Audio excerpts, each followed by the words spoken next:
Rishi Sunak now all set to become United Kingdom's Prime Minister, the first man of Indian origin, man of colour and the youngest. He has many feathers on his hat now. Let me cut across to what exactly is in store today for Rishi Sunak.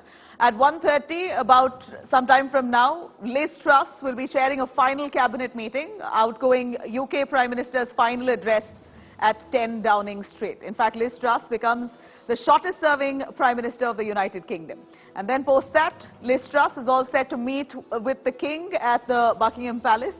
And this is due procedure that's got to be followed, before which then Rishi Sunak will be invited to form the government.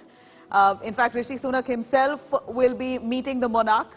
Rishi Sunak now will be set to form the government, and at around 4 or 5 p.m. Indian time, Rishi Sunak is all set to address a gathering at 10 Downing Street, possibly as the new Prime Minister of United Kingdom. Let me cut across to Jonathan Gilbert, joining us live from London. Jonathan, a quick word from you. Rishi Sunak at 4:05 Indian time, possibly 3 hours from now, will be addressing a gathering at 10 Downing Street. He's also going to be meeting with the monarch.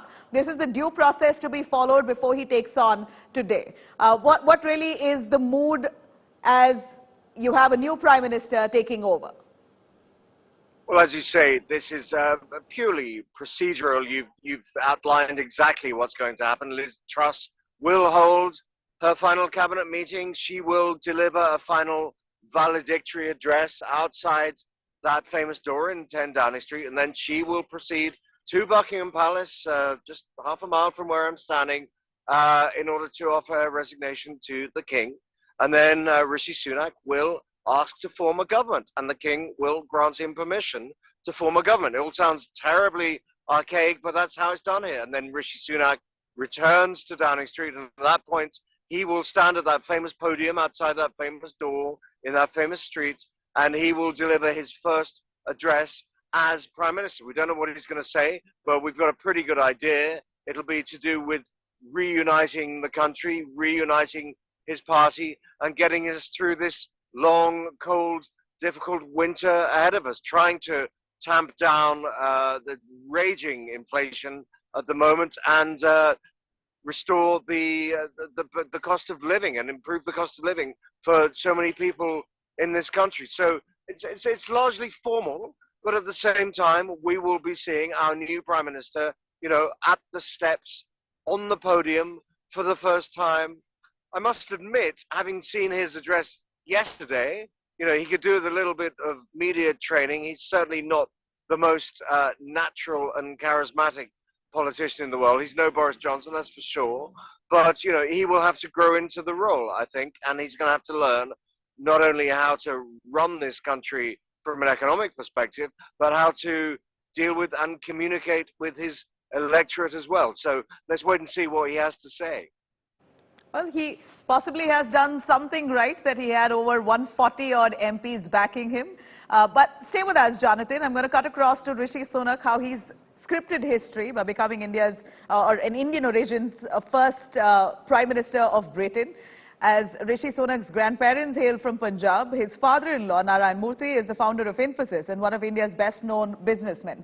Narayan Murthy, reacting to his son-in-law Rishi Sunak's elevation as Britain's Prime Minister, has said that his family is indeed very proud and they're wishing him huge success. In fact, Narayan Murthy expressed confidence in Sunak, claiming that he would do his best for the people of United Kingdom. Rishi Sunak is also a Hindu who took oath as MP from Yorkshire on a Bhagavad Gita in the Parliament, and he was indeed the first UK parliamentarian to do so. Rishi Sunak lit Diwali diyas at his residence on Downing Street when he was Chancellor of the Exchequer under Boris Johnson's leadership, and it appears the devout Hindu has now got the best Diwali gift. We are feeling very proud. Indian cannot have better Diwali gift than this.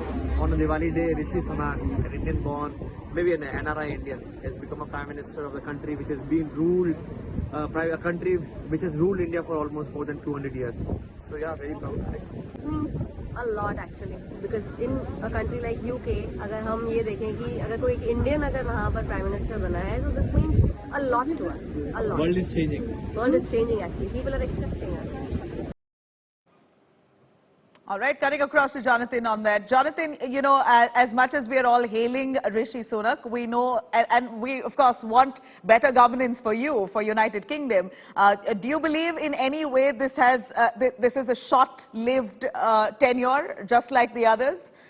Or do you believe that there is much confidence in Rishi Sunak to pull off the country away from this economic slowdown that you're currently experiencing? Yeah, look, Rishi Sunak is a very animal, both from Liz Truss and Boris Johnson. Boris Johnson was an extraordinary, charismatic and chaotic figure who was ultimately the agent of his own destruction. Liz Truss, I think history will observe, was simply not up to the task. She was an ideologue, she was a zealot, and clearly had no idea how to pull the levers of government. Rishi Sunak has already been, he's already held the post of Chancellor of the Exchequer, the second most important role in British government. He got us through the pandemic. He introduced the furlough scheme in many ways. He was an extraordinarily competent and practical captain of the ship during that very, very choppy and turbulent time. So I don't think anyone is in any doubt whatsoever about whether he's capable of guiding the ship of state through these stormy waters. I think the only question mark over him really is, A, can he communicate with the electorate when it comes to election time in 2 years' time? And he has, a maximum of 2 years in office now with a healthy majority, which was delivered, ironically, by Boris Johnson.